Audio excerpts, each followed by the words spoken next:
की समता कर सकता है। घटाए बढ़े बिरहिन दुखदाई, गुरसई राव निज संधिय पाई। कोक शोक प्रद पंकज द्रोही, अवगुण बहुत चंद्रमा तोही। ये घटता बढ़ता रहता है, बिरहियों के लिए बड़ा दुखदाई है। ये गुरुद्रोही है, गुरु जी की पत्नी के साथ छल किया इसने, दाग लगा है इसमें, कलंक लग चुका है, क्षय रोगी है। ये रात में ताराओं के बीच में दखल करता है। ये तो पागल है जो रात में निकलता है। सीता जी को देखो, पूजन गौर सखी ले आई, करत प्रकाश फिरत फुलवाई। दिन में प्रकाश को भी प्रकाशित करती हैं सीता, और रात में ये निकलता है चंद्रमा। ज्यादा अच्छे लोग रात में नहीं निकलते। और ये जो गर्भिणी स्त्री होती हैं, जिनके गर्भ में बच्चे होते हैं, ऐसी स्त्रियों के लिए भी बड़ा कष्टदायी होता है चंद्रमा। ये कमलों का द्रोही है। जब संध्या समय होती है, चांद निकलता है तो सारे कमल मुरझा जाते हैं। इसलिए ये कभी भी सीता जी की समता कभी नहीं कर सकता। अच्छा, जैसे किसी की समता करनी हो तो सबसे पहले क्या देखें? इसका जन्म कहाँ हुआ, इसका परिवार कैसा है, इसका चरित्र कैसा है। जन्म सिंधु पुनि बंधु बिस दिन मलीन सकलंक, सिय मुख समता पाव किमि चंद बापरो रंग। इसका जन्म कहाँ हुआ? खारे समुद्र में। इसका भाई कौन है? बोले हलाहल बिस। तो परिवार भी ठीक नहीं, दिन में मलिन रहता है, कलंकी है। भगवान राम तो कहते हैं कि जो कोई सीता जी की समता चंद्रमा से करेगा तो उसको न जाने कितने दोष लग जाएंगे। लक्ष्मण जी से कहते हैं तुम ही बता दो, तुमने भी तो देखा था। लक्ष्मण जी कहते हैं हमने नहीं देखा। अरे हमने बताया नहीं था कल, तात जनक तनया यह सोई, धनुष यज्ञ जहि कारण होई। लक्ष्मण जी बोले हम आपकी बातें सुनकर के जैसे अपनी नजरें दौड़ाई तो सीता जी के चरणों तक पहुंच पाई थी, तभी आप कहने लगे चलो चलो गुरु जी की सेवा में देर हो जाएगी। तो हमने अपनी नजर उनके चरणों से वापस कर ली। हाँ, लेकिन इतना कह सकते हैं कि सीता जी के चरणों की समता यह चंद्रमा नहीं कर सकता। ऐसे दोनों भाई वार्तालाप कर रहे थे और ज्यादा समय होते देखा तो गुरु जी के पास आ गए। अब वहां जाकर के बैठे ही थे, तभी महाराज जनक ने अपने कुल पुरोहित गौतम ऋषि के पुत्र सदानंद जी को विश्वामित्र जी को लिवा लाने के लिए भेजा। बोले अब आप जाओ और महामुनि विश्वामित्र जी को उनके शिष्यों के साथ यहां लेकर के आ जाओ। सदानंद जी जाते हैं तो विश्वामित्र जी भगवान राम और लक्ष्मण से प्रणाम कराते हैं। आज पहली बार किसी ने सदानंद जी को प्रणाम किया। इनको श्राप था ना पिताजी का, और वरदान भी दिया था कि जब भगवान तुमको प्रणाम कर लेंगे तो संसार वाले भी तुमको प्रणाम करेंगे, तुम्हारी पूजा करेंगे ब्राह्मण मान के। नहीं तो ब्राह्मण होते हुए भी, कुल पुरोहित होते हुए भी कभी इनको कोई नमस्कार नहीं किया करता था। श्राप था ऐसा। सुंदर सा आशीर्वाद दिया और विनय किया विश्वामित्र जी से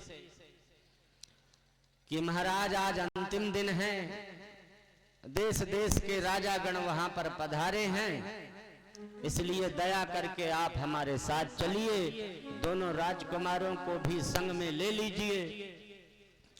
विश्वामित्र जी कहते हैं आप चलिए, और हम लोग तैयारी बना के 88,000 संत मंडली के साथ राम और लक्ष्मण को लेके रंग अवनी की ओर ही आ रहे हैं। सदानंद जी जाकर के सूचना देते हैं, और यहाँ राम जी लक्ष्मण जी को देखने के लिए भीड़ बढ़ जाती है नगर में। सब लोग राम लक्ष्मण जी को देखने के लिए इतने आतुर हो जाते हैं कि रास्ते ही सारे बंद हो जाते। राजा जनक को किसी ने खबर दे दी कि भीड़ तो बहुत बढ़ गई, अब क्या करें? तो महाराज जनक ने अपने सेवकों को आदेश दिया कि जो जिस लायक है उसको वैसा पद दिया जाए। ब्राह्मणों को ब्राह्मणों के हिसाब से बिठाओ, क्षत्रियों को क्षत्रियों के हिसाब से बिठाओ, और वैश्यों को वैश्यों के तरीके से बिठाओ, और शूद्रों को शूद्रों के सेवकों की तरीके से बिठाओ। सबके लिए अलग अलग आसन, अलग अलग बैठने की व्यवस्थाएं बनी थी। और राम लक्ष्मण और गुरुजी विश्वामित्र जी के लिए एक बहुत सुंदर विशाल मंच बना रखा था। महाराज जनक आते हैं, सम्मान करते हैं, प्रणाम करते हैं और अपनी सारी रचना दिखाते हैं। महाराज ये देखिए, ये यज्ञशाला है, ये रंग अवनी है, यहाँ ब्राह्मणों के रुकने की व्यवस्था है, यहाँ राजा महाराजाओं के ठहरने की व्यवस्था है। इस वेदिका पर धनुष को रखाया गया है। भगवान शंकर के आयुध को देखकर राम लक्ष्मण नमस्कार करते हैं, प्रणाम करते हैं। 88,000 संत मंडली और स्वयं विश्वामित्र जी भूरी भूरी प्रशंसा करते हैं। बहुत सुंदर रचना है महाराज जनक आपके यज्ञ की, बहुत सुंदर रचना है। साधु साधु सभी लोग कहते हैं, धन्यवाद देते हैं, प्रशंसा करते हैं। तब महाराज जनक विश्वामित्र जी को और राम लक्ष्मण को ले जा करके उस सबसे ऊंचे मंच में जाके बिठा देते हैं। अब देखिए भगवान राम यहाँ पर 9 प्रकार की झांकियां दिखाते हैं, 9 रस की झांकियां। कई प्रकार के लोग बैठे हैं वहां पर। जैसे जनक जी के समाज के लोग जो बैठे हैं उनको तो लगता है जैसे हमारे रिश्तेदार आ गए, जैसे हमारे मेहमान आ गए हो। छोटी छोटी जो कुमारी कन्याएं हैं उनको अपने सगे संबंधी लग रहे हैं, स्वजन लग रहे हैं। जो ब्राह्मण बैठे हुए हैं उनको तो प्रभु भगवान की तरह ही दिखाई दे रहे हैं। जो योगी लोग बैठे हैं ऐसे योगियों को भगवान परम तत्व की तरह दिखाई दे रहे हैं। और वहां पर जो दुष्ट राजा बैठे हैं तो उनको तो भगवान साक्षात काल की तरह दिखाई देते हैं। जाकी रही भावना जैसी प्रभु मूरत देखी तिन तैसी। गोस्वामी तुलसीदास जी महाराज कहते हैं जिसके हृदय में जैसी भावना थी भगवान ने आज उनको उसी स्वरूप में दर्शन दिए। बोलो राजा रामचंद्र भगवान की जय हो। अब जब सारी सभा स्तब्ध हो गई, शांत हो गई, अपने अपने आसन में सब विराजमान हो गए, तो महाराज जनक ने बंदी जनों को बुलाया और बताया कि एक बार फिर से घोषणा कर दो, क्योंकि कुछ लोग आज नए आए हैं, तो उन लोगों ने शायद हमारी घोषणा न सुनी हो, इसलिए बता दो। बंदी जनों ने रंग अवनी के मध्य ललकार के जनक जी की प्रतिज्ञा सुना डाली, घोषणा बता दी। भगवान शंकर के इस कठोर आयुध का जो खंडन करेगा, उसके साथ महाराज जनक की पुत्री सीता का स्वयंवर होगा। माताजी और सदानंद जी का आदेश प्राप्त करके सीता जी रंगावनी में भ्रमण करने आती हैं कि जो राजा यदि ये सोच के रह जाए कि हमने तो कन्या को देखा नहीं है, तो वो कन्या को देख ले।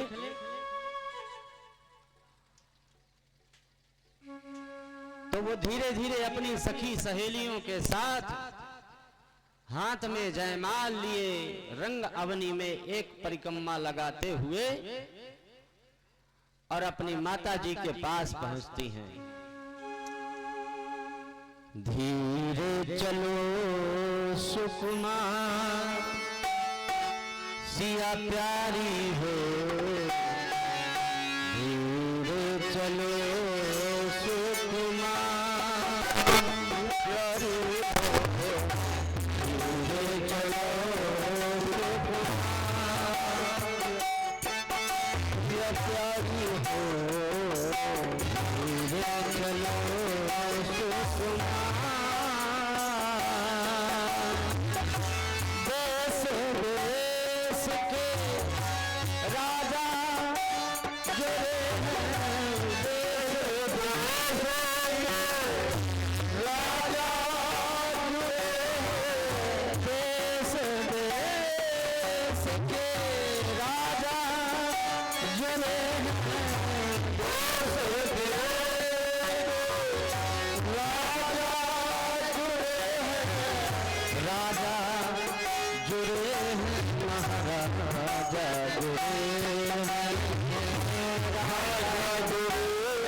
करके अपना श्रृंगार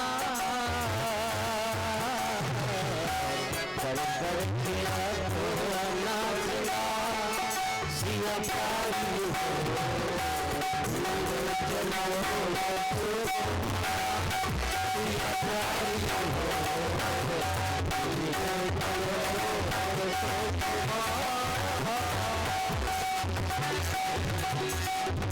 सिया प्यारी हो,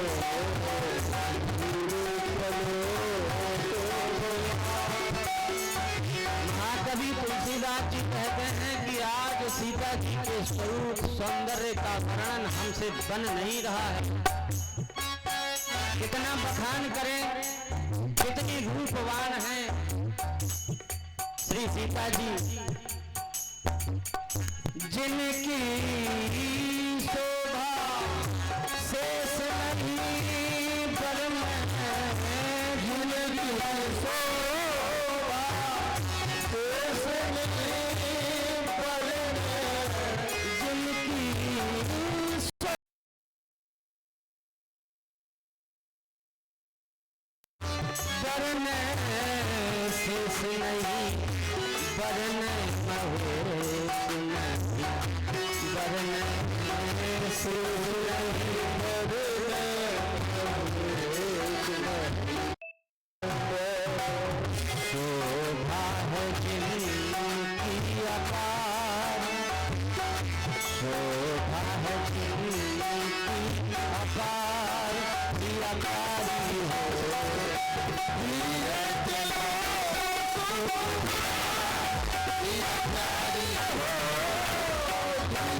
जैसे ही महाराज श्री सीता जी रंग अभिन्न के परिक्रमा लगा के धनुष वेदिका का पूजन करके माता के पास पहुंची, तो जो थोड़ा बहुत अभी शांत बैठे हुए थे राजा लोग,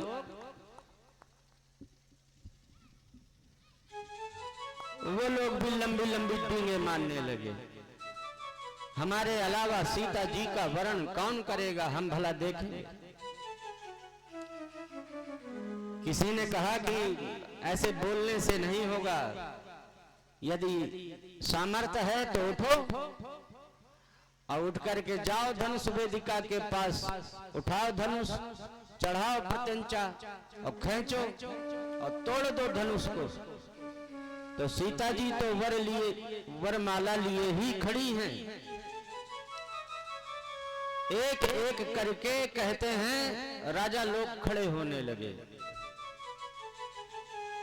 तुलसीदास जी महाराज कहते हैं बीच में यज्ञ बिगाड़ने के लिए रावण भी आया था। रावण बाण महाभटवारे, देखी सरासन गंवहि से धारे। कहते हैं जाते जाते रावण राहु और केतु को धनुष के दोनों सिरों में बिठा गया। राक्षसों का काम है यज्ञ विध्वंस करना, यज्ञ संपन्न न हो, धनुष टूटने न पावे, इसलिए राहु और केतु को अदृश्य स्वरूप में दोनों सिरों में धनुष के बिठा दिया। इतना वजन बढ़ा देना कि कोई हिला भी न सके। और ऐसा ही हुआ। आप लोगों को बताएं, आज अंतिम दिन है, तो तुलसीदास जी कहते हैं कि आज के दिन 10,000 राजाओं ने मिलकर के धनुष तोड़ना चाहा। भूप सहस 10 एक ही बारा, लगे उठावन तरई नटारा। हम तुम जब दिन की गिनती करते हैं तो कहते हैं रविवार, सोमवार, मंगलवार, बुधवार, बार कहते हैं ना। तो ऐसे ही तुलसीदास जी महाराज कहते हैं भूप सहस 10 एक ही बार, मतलब आज के दिन 10,000 राजाओं ने धनुष तोड़ने का प्रयास किया। लेकिन हुआ क्या? हुआ ये कि तिल मात्र भूमि धनुष को खिसका भी न सके। अब ये सब देख करके बड़ी व्याकुलता बढ़ने लगती है महाराज जनक को। एक एक करके सारे राजा श्रीहत हो करके अपने अपने आसन में जाके बैठ जाते हैं। श्रीहत भये हारहिया राजा, बैठे निज निज जाय समाजा। जब महाराज जनक ने देखा कि ये तो सारे के सारे अपनी अपनी समाज में छिप करके बैठ गए, नीचे को मुख कर लिया है, क्योंकि इनके द्वारा तो धनुष टूट नहीं पाया, तो रोष में और दुख में, दुख तो इस बात का है कि कहीं ऐसा न हो हमारा प्राण अधूरा रह जाए, और यदि हमारा प्राण अधूरा रह गया तो क्या हमारी सीता कुंवारी रह जाएगी?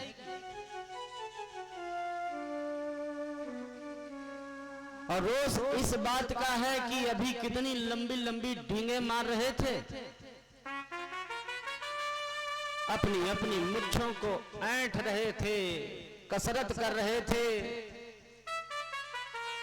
बड़ा बड़ा बल बतला रहे थे। अरे राजाओं महाराजाओं,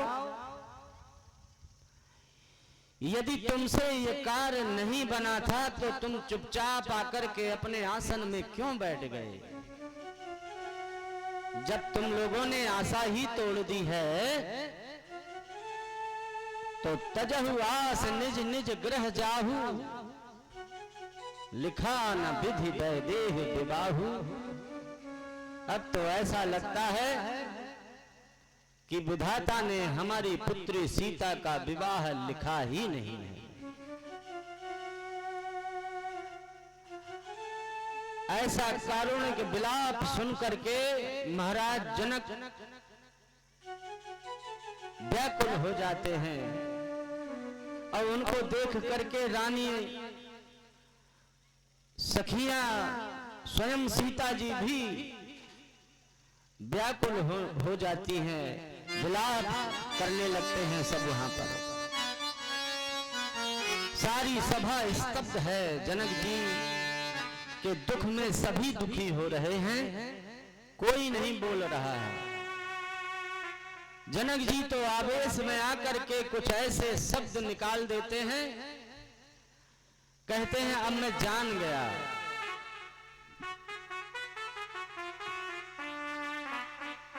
मेरी सुंदर पुत्री को देख करके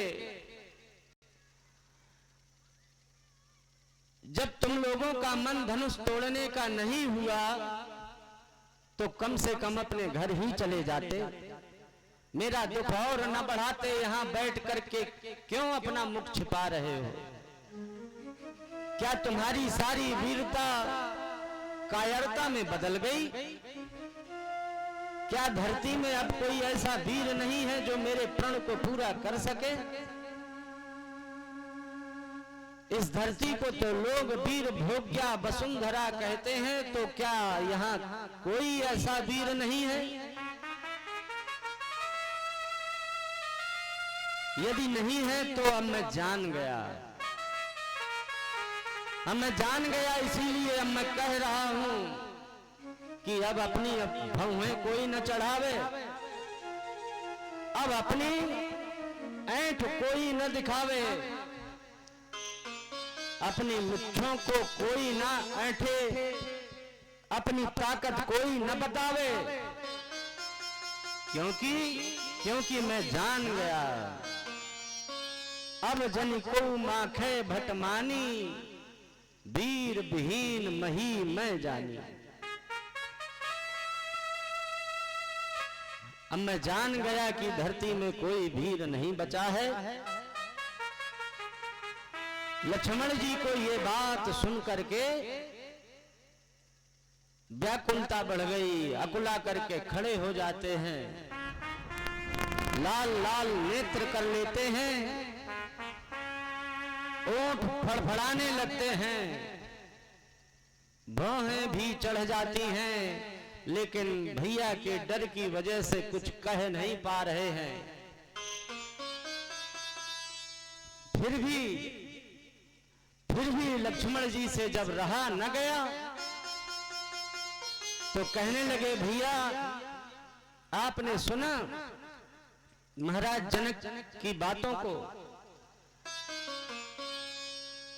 ये भरी सभा में हम सबका अपमान कर रहे हैं, वीरों का अपमान कर रहे हैं।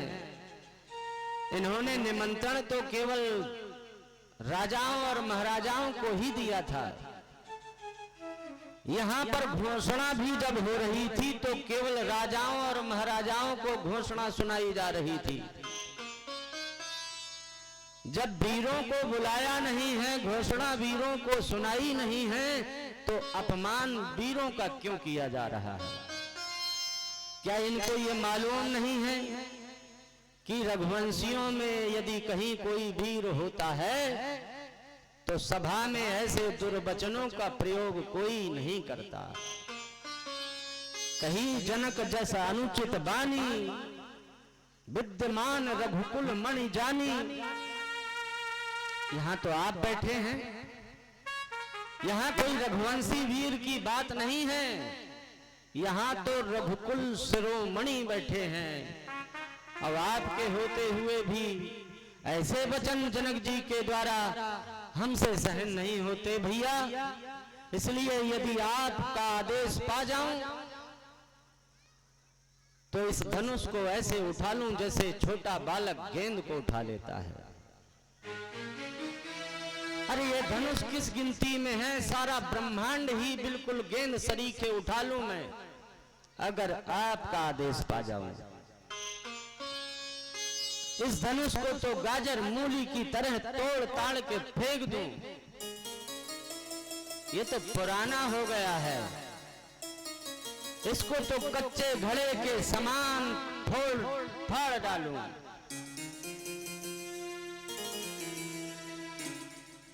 तो प्रताप महिमा भगवाना का बापरो पिनाक पुराना। लक्ष्मण जी का आवेश तो इतना बढ़ गया, कहते हैं उन्होंने प्रतिज्ञा कर ली। तोरो छत्रक दंड जिमी तव प्रताप बलनाथ। जो न करो प्रभु पद शपथ पुनि न धरो धनु घात। यदि मैं इस धनुष को न तोड़ दूं, इस प्रतिज्ञा को पूर्ण न कर पाऊं, तो दोबारा अपने हाथ में धनुष नहीं रखूंगा। और जब ऐसी प्रतिज्ञा कर ली तो लक्ष्मण जी को समझाने के लिए राम जी वहीं से बैठे बैठे इशारा करते हैं। सैन्य रघुपति लखन निवारे। प्रेम समेत निकट बैठा। राम जी समझाते हैं कि भैया कभी कभी कुछ बातें सहन भी कर ली जाती हैं। अब तुमको तो मालूम ही है कि जनक जी के हृदय में बड़ा संताप है। क्यों? क्योंकि उनकी पुत्री वो कुंवारी रह जाएंगी। उनको ऐसा लगता है यदि प्रण की पूर्ति नहीं हुई तो अपनी प्रतिज्ञा से ज्यादा अपनी कन्या का जीवन, उसके भविष्य की चिंता करके जनक जी दुखी हो रहे हैं। जनक जी हमारे पिताजी के समान हैं, उन्हीं की उम्र के तो हैं। तो बड़े बूढ़ों के द्वारा यदि कभी कोई अपमान भी कर दिया जाए तो छोटों को सम्मान से भी बढ़कर समझना चाहिए। सहन करने वाले व्यक्ति को कायर नहीं कहा जाता, क्योंकि वीर तो वीर ही हुआ करते हैं। सारे वृक्ष के वजन को सहन करने वाली जो बीच की शाखा ऊपर तक चली जाती है, वो सबसे ऊंचे क्यों जाती है? क्योंकि वो सारे पेड़ का वजन सहती है। तो सहन करने वाली शाखा सबसे ऊंचे चली जाती है। इसलिए कभी कुछ बातें सहन भी कर लिया करो। और भैया देखो मां सुनैना को, वो बेचारी कितनी दुखी हो गई हैं।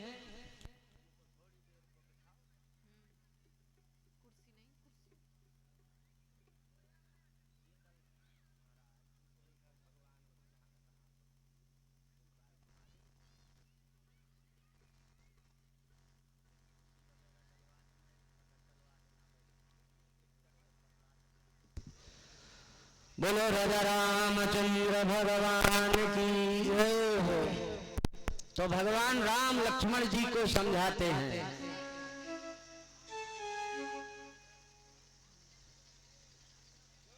शांत हो जाओ भैया, शांत हो जाओ भैया। अब तक इस समय क्रोध में बोलना ही नहीं।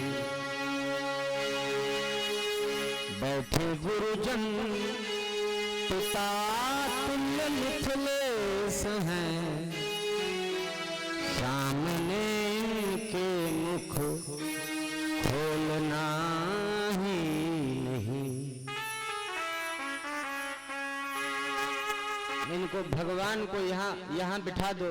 ये जजमान इधर बिठा दो, सामने भगवान को आगे बिठा दो।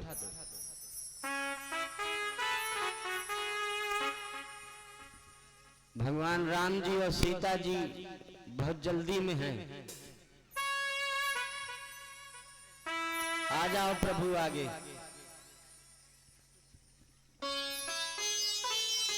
तब तक आप लोग भी सब अपने अपने नेत्रों को सफल कर लो, लेकिन चर्चा न करना, शांति से कथा सुनना, ठीक है ना? देखते रहो और मन लगा के कथा सुनो। अभी जब जयमाला पड़ेगा तो सबको हम बताएंगे।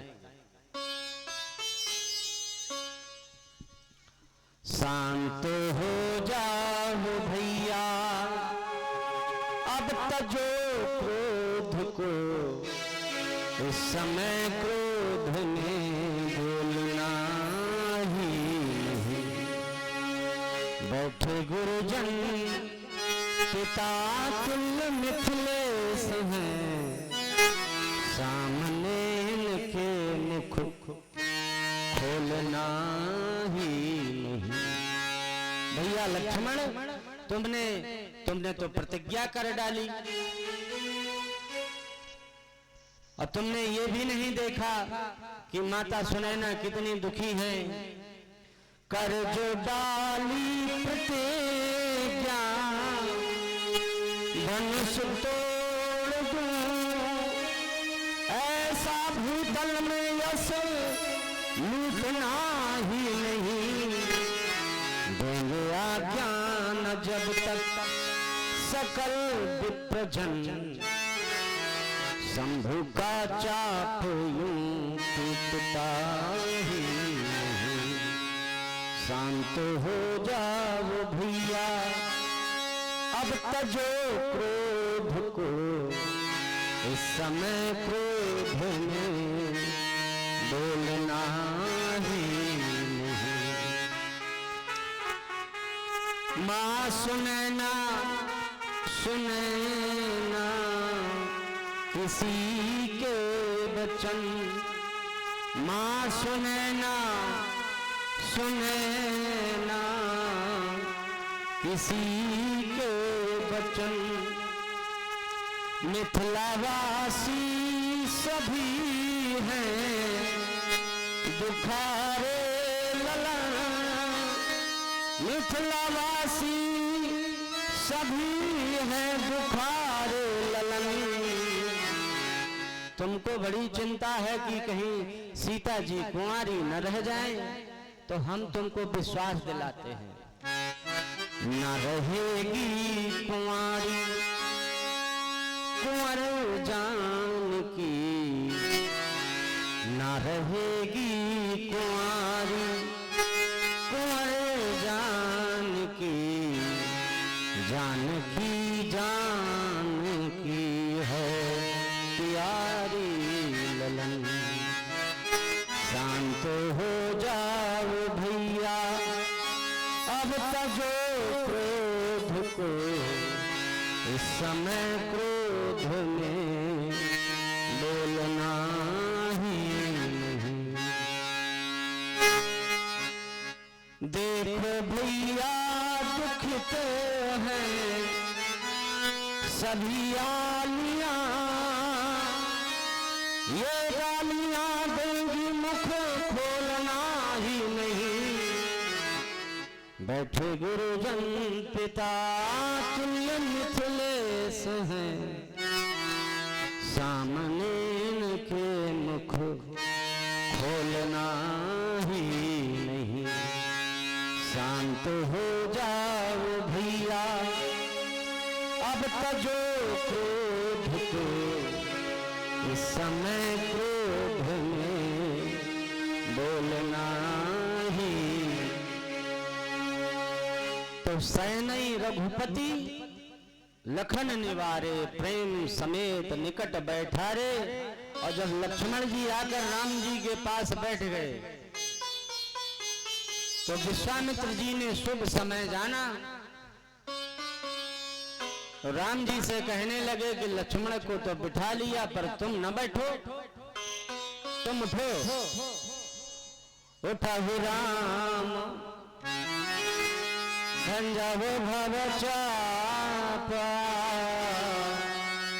मेटहु तात जनक परितापा। हे राम, अब उठो और धनुष का भंजन कर दो, जनक जी का परिताप हर लो, संताप हर लो। उठो राम। और जैसे ही गुरु जी का आदेश पाया तो राम जी उठ खड़े हुए। अब देखिए, कोई साधारण बालक अथवा राजा महाराजा होता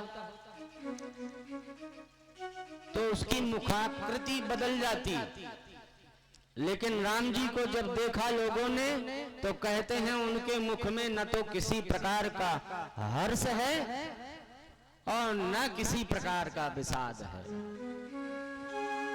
ऐसी स्थिति को सहज भाव कहते हैं, जहां पर हर्ष और विषाद न रहे वही सहज है। और ऐसे सहज भाव में जब लक्ष्मण जी ने राम जी को उठते हुए देखा तो लक्ष्मण जी पहले खड़े हो गए, अपने धनुष में बाण चढ़ाते हैं, बोले सावधान हो जाओ, दसों दिशाओं के दिग्गजों, वराह कच्छप सब सावधान हो जाओ, और तुम लोग भी सब सावधान हो जाओ। क्यों? क्योंकि राम जी धनुष का खंडन करने जा रहे हैं। ऐसा न हो धरती हिल जाए, दिग्गज लोग, शेष वाराह कच्छप जो धरती को संभाले हुए हैं, दसों दिशाओं से पकड़े हुए हैं, जकड़े हुए हैं, ऐसा न हो धरती छूट जाए, रसातल में चली जाए। इसलिए सावधान हो जाओ। हमारी घोषणा है, दिस कुंजरा कमठ अहिकोला, धरहु धरन धर धीर न डोला, राम चाहे शंकर धनु तोरा, हो सजग सुनी आयसु मोरा। सबको सावधान कर दिया। अब राम जी ने देखा कि हम तो बढ़ रहे हैं आगे को, लेकिन सीता जी तो बड़ी व्याकुल हो रही है। सीता जी तो अपनी आंखें बंद कर रही हैं और भीतर भीतर सोच रही हैं, हे भगवान शंकर, हे गौरी मैया, हे गजानन महाराज, हे खडानन महाराज, मैंने आपकी बड़ी सेवा पूजा करी है, अब आज तक आपसे कुछ नहीं मांगा, लेकिन आज आपसे मांग रही हूं। ये जो धनुष है ना, इस धनुष की सारी गरुआहट दूर हो जाए। जब राम जी धनुष के पास पहुंचे, उठाए तो धनुष ऐसे उठ जाए जैसे कोई विशाल गजराज कमल की डंडी को पकड़ के तोड़ देता है। ऐसे राम जी धनुष को उठा करके तोड़ दें। बस ऐसी विनय सीता जी आंख बंद करके कर रही थी, तो राम जी को लगा कि अब देर न करें, कहीं ऐसा न हो व्याकुलता में धड़कनें रुक जाती हैं। आजकल ब्लड प्रेशर की बीमारी चलती है ना, ब्लड प्रेशर, तो वो जो ब्लड प्रेशर है वो इसी तरह होता है। ज्यादा सोच लिया तो धड़कनें बंद हो गई, इसलिए ज्यादा गहरा न सोचो। अब भगवान राम तो जान गए कि लगता है जानकी जी तो जान ही दे देंगी। बड़ी व्याकुल हो रही हैं तो थोड़ी जल्दी जल्दी पैर बढ़ाने लगे राम जी। और सुनैना ने देखा कि अब तो छोटे छोटे बालक जा रहे हैं धनुष तोड़ने, अब तो और हंसी उड़ेगी।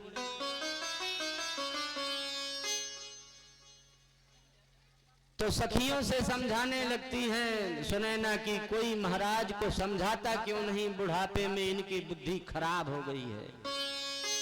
बड़े बड़े राजा महाराजा जब धनुष को हिला नहीं सके, तोड़ने की तो बात ही दूर है, अब बताओ ये दुध मुहे बालक ये भला धनुष के पास क्या करने के लिए जा रहे हैं? कोई समझाता क्यों नहीं है? इतनी हंसी हो गई हमारी और क्यों हमारी हंसी उड़ाना चाहते हैं? तो एक सखी ने समझाया सुनैना जी को, राम जी के बारे में बताया कि महारानी आप जानती नहीं है इस सांवरे सलोने राजकुमार को।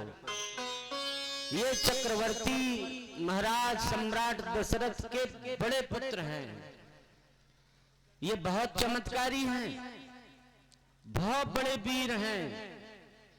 इन्होंने एक ही बाण से 60,000 हाथियों का बल रखने वाली ताड़का का नाश कर दिया। अब वीर न होते तो कैसे मार देते? चमत्कारी तो ऐसे हैं कि गौतम ऋषि की पत्नी जो पत्थर की हो गई थी अहिल्या, उसको इन्होंने अपने पैरों की रज दे करके पवित्र कर दिया, उसको पुनः स्वरूप दे दिया। पत्थर की शिला से बदल के वो अपने स्वरूप में परिवर्तित होके अपने पति लोक में चली गई। इसलिए ऐसा न सोचो, वीर भी हैं और हो सकता है ये प्रयास ही न करें धनुष टूट जाए। क्यों? क्योंकि ये चमत्कारी भी हैं। इसलिए विश्वास रखो। अब सब माताएं और सब सखियां जितनी भी वहां झरोखों से झांक रही थी, वो सब अपने अपने देवी देवताओं को मनाने लगी। अपना सारा सुकृत, अपना सारा पुण्य भगवान को अर्पण कर देना चाहती हैं। बस केवल भगवान राम जी के हाथों से धनुष टूट जाए, चाहे हमारा सारा पुण्य खत्म हो जाए, ऐसी अभिलाषा सब करती हैं। कुछ लोग तो जो साधु राजा थे, वो दुष्ट राजाओं की ओर इशारा करके कहते हैं कि देख लो, निहार लो, तुम लोग भी अपने नेत्र सफल कर लो। हम लोग तो धन्य हो ही रहे हैं। हमको तो लग रहा है जैसे साक्षात नारायण और लक्ष्मी का विवाह ही हम अपनी आंखों से देख रहे हो। हम तो धन्य हैं, भगवान राम को धनुष तोड़ते हुए देखेंगे। कई लोग तो अपनी अपनी आंखों की पलकों को पकड़ के बैठ गए। ऐसा न हो ये दृश्य हमारी आंखों से ओझल हो जाए। जब हमारी पलक झपके तभी राम जी धनुष तोड़ दे। तो एक टक सब लोग अपनी अपनी पलकों को पकड़े हुए हैं। लेकिन महाकवि तुलसीदास जी क्या कहते हैं? लेत चढ़ावत खेचत गाढ़े, काऊ न लखा देख सब ठाणे। अब बैठने से नहीं बनता तो कई खड़े हो गए कि खड़े होके देखें। लेकिन कब राम जी ने धनुष को उठा लिया, कब उठा करके उसकी प्रत्यंचा यानी डोरी को खींच करके बांध दिया दूसरे सिरे में, और कब जोर से खींच दिया, ये तो किसी ने देख ही नहीं पाया। कितने जल्दी सब कुछ हो गया। तही क्षण राम मध्य धनु तोड़ा,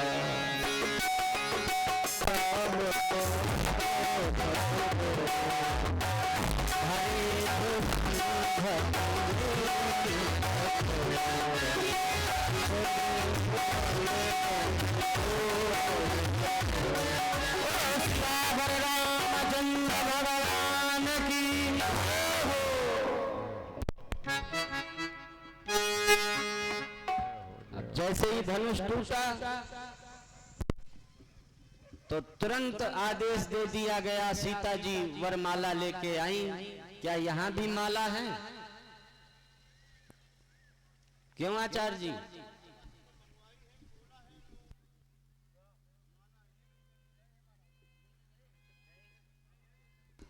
तो जयमाला थोड़ी देर में पड़ेगा। आप लोग तब तक एक सुंदर सा भजन सुनिए। कैसा दिव्य स्वरूप लग रहा है भगवान श्री राम जी और लक्ष्मण जी और सीता जी का। जय सिया राम, जय जय सिया राम, जय सिया राम, जय सिया राम, जय सिया राम, जय सिया राम, जय सिया राम, जय सिया राम। बचाओ भैया इनसे, इनको दूर कर दो, क्यों करा रहे हो?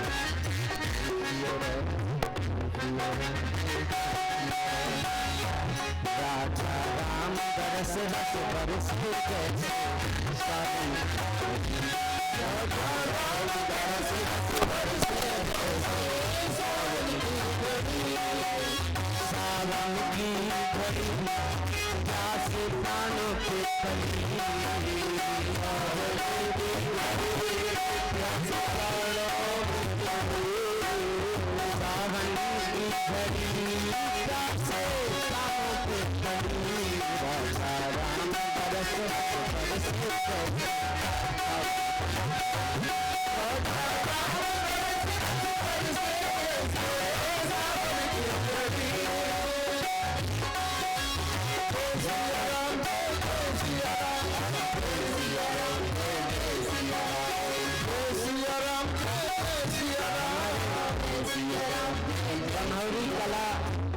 गरे भारती में अभी यज्ञ हुई थी ना, तो उसमें ये रविंद्र दुआ महाराज जी संयोजक रहे। अब कथा सुनने के लिए यहाँ पर भी पधार गए। बहुत बहुत साधुवाद संयोजक जी को। इन्होंने बहुत सुंदर यज्ञ भी करवाया कुछ दिन पहले। हमारी ऋचा द्विवेदी जी स्वयं वहां पर कथा कहने गई थी। जय सिया राम, जय सिया राम, जय सिया राम, जय सिया राम, जय सिया राम, जय सिया राम, जय सिया राम, जय सिया राम, जानकी वल्लभ जय सिया राम, जानकी वल्लभ जय सिया राम।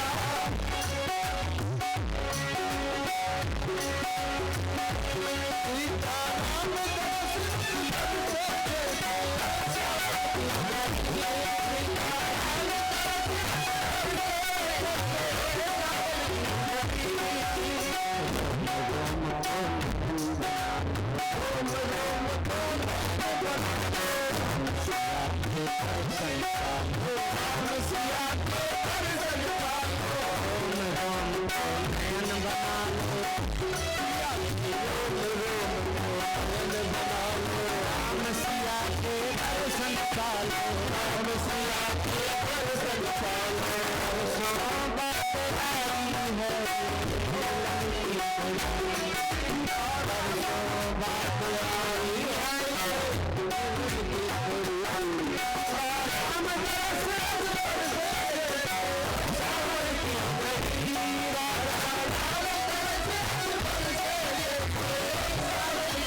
माता सुनैना से आदेश जैसे ही मिला तो सखियों के साथ में सीता जी ने जाकर सुंदर माला सुशोभित किया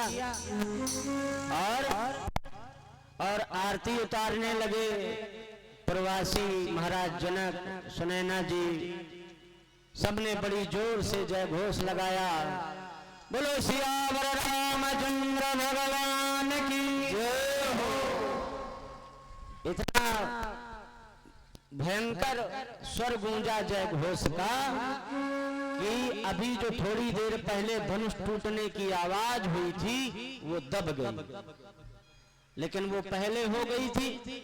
तो उस आवाज को सुन करके महेंद्राचल पर्वत से परशुराम जी भगवान यहाँ आ गए। अब परशुराम जी को जैसे ही देखा तो राजा महाराजा लोग जो अभी ये कह रहे थे कुछ दुष्ट कि सीता जी को छीन लो, राम लक्ष्मण को युद्ध में पराजित कर दो, जनक जी सहयोग करें तो बांध के डाल दो, उनके विरोध में कुछ साधु राजा ये कहने लगे कि अभी जब धनुष तोड़ रहे थे तब तो कुछ न कर पाए, अब क्या तुम राम लक्ष्मण से जीत पाओगे? जब लक्ष्मण जी का क्रोध बढ़ा था तब तो सब छिप रहे थे, धरती डोल गई थी, क्या इनसे तुम युद्ध कर पाओगे? और ऐसे ही वार्तालाप चल रही थी।